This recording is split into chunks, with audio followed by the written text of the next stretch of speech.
Hello friends, आज बहुत दिन बिरतिर पिछत आहिছোঁ আপোনালোকৰ মাজলৈ।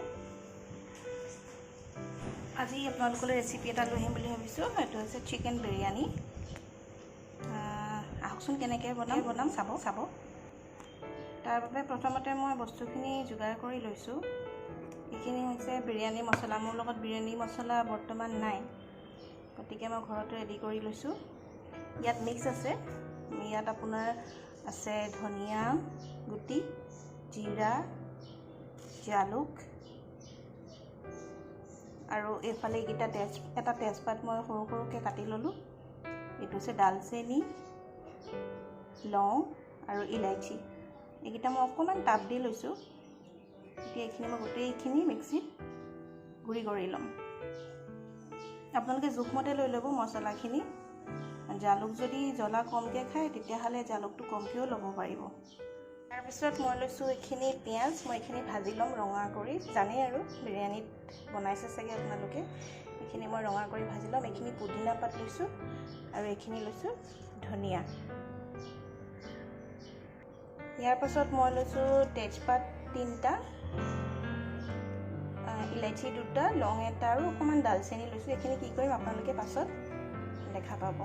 এইখিনি হৈছে বিৰিয়ানী বনাবৰ কাৰণে প্ৰথমতে যিখিনি বস্তুৰ প্ৰয়োজন সেইখিনি মই মাংসৰ কাৰণে যিটো গ্ৰেভি লাগিব, গ্ৰেভিটোৰ কাৰণে বিলাহী লৈছোঁ মই পকা 4টা, পিঁয়াজ লৈছোঁ 1টা আৰু এইখিনি লৈছোঁ এটা আলু।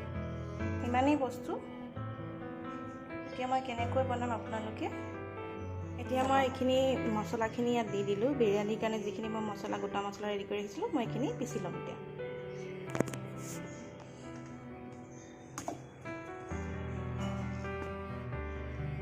এইখিনি ৰেডি হৈ গ'ল আমাৰ বিৰিয়ানী মছলা। এখন ননষ্টিক পেনত মই মিঠাতেল ল'লোঁ, অলপ সৰহকৈ লৈছোঁ। এইখিনি পাছতো আমাৰ কামত লাগিব।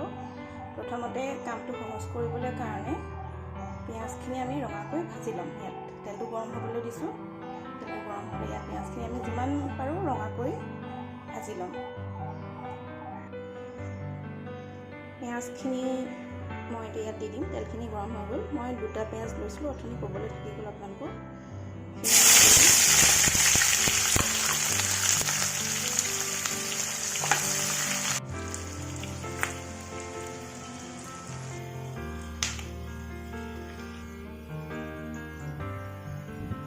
লাহে লাহে ৰঙা হৈছে আৰু অলপ ৰঙা হ'লে হৈ যাব আৰু।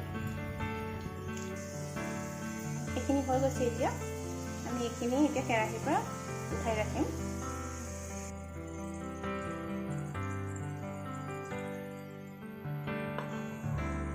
এইখিনি হৈ গ'ল।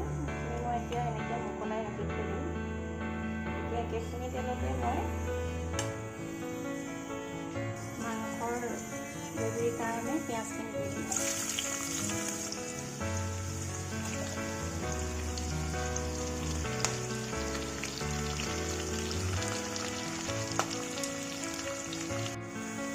ইয়াত মই এইখিনি কাটি থোৱা বিলাহী 4টা দি দিম আৰু এইখিনি মই তেতিয়ালৈকে ভাজিম যেতিয়ালৈকে এইখিনি গলি নাযায়। অকণমান নিমখ দি দিম ইয়াত, কাৰণ মই মাংসত অলৰেডি মাংসখিনি মেৰিনেট কৰি থৈছোঁ, আপোনালোকক দেখাম। গতিকে মই বেছিকৈ নিমখ নিদিওঁ। এইখিনি মাংস লৈ থোৱা আছে। এইখিনিয়ে মই আধা কেজি ব্ৰইলাৰ হ'ব। ইয়াত মই গোটেইবোৰ মছলা দি থৈছোঁ।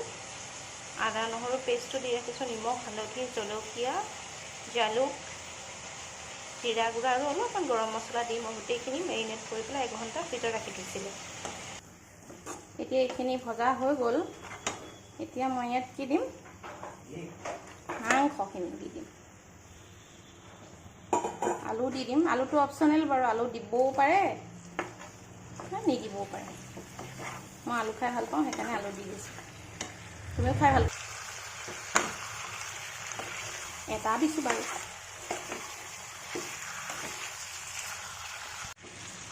এইখিনি ধুনীয়াকৈ ভাজি ল'ম। অলপমান গ্ৰেভি কৰিব লাগিব। কাপোৰে 3টা এইখিনি ধুই মই 80% সিজাই ল'ম। 3 কাপ হৈ গ'ল।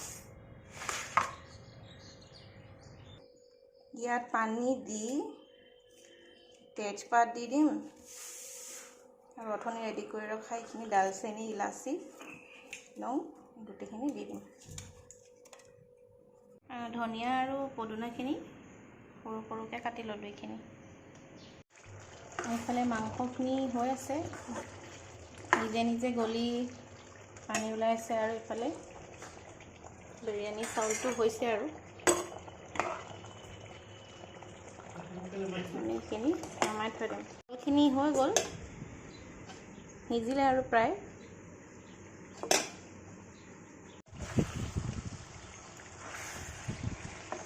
ইয়াত অলপ পানী দিম মাংসখিনি হৈ গৈছে যিহেতু বিৰিয়ানীটো অকণমান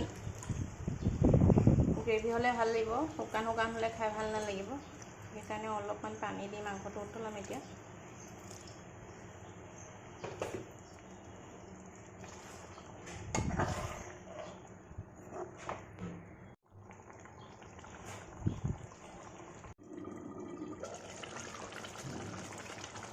এইটো আমাৰ চিকেন ৰেডি হৈ গ'ল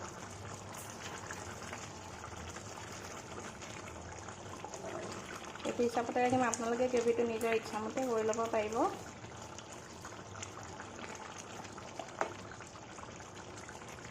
লৈছোঁ ইয়াত প্ৰথমতে মই অকণমান ঘি দি দিম আৰু অকণমান দি দিম এতিয়া ইয়াত দিম অলপমান প্ৰথমতে মই মাংসখিনি দি লৈছোঁ মাংস আৰু অকণমান গ্ৰেভি আপোনালোকে দেখি আছে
এয়া আমাৰ চিকেন বিৰিয়ানী ৰেডি হৈ গ'ল এতিয়া আমি ইয়াক সাৰ্ভ কৰিব পাৰিম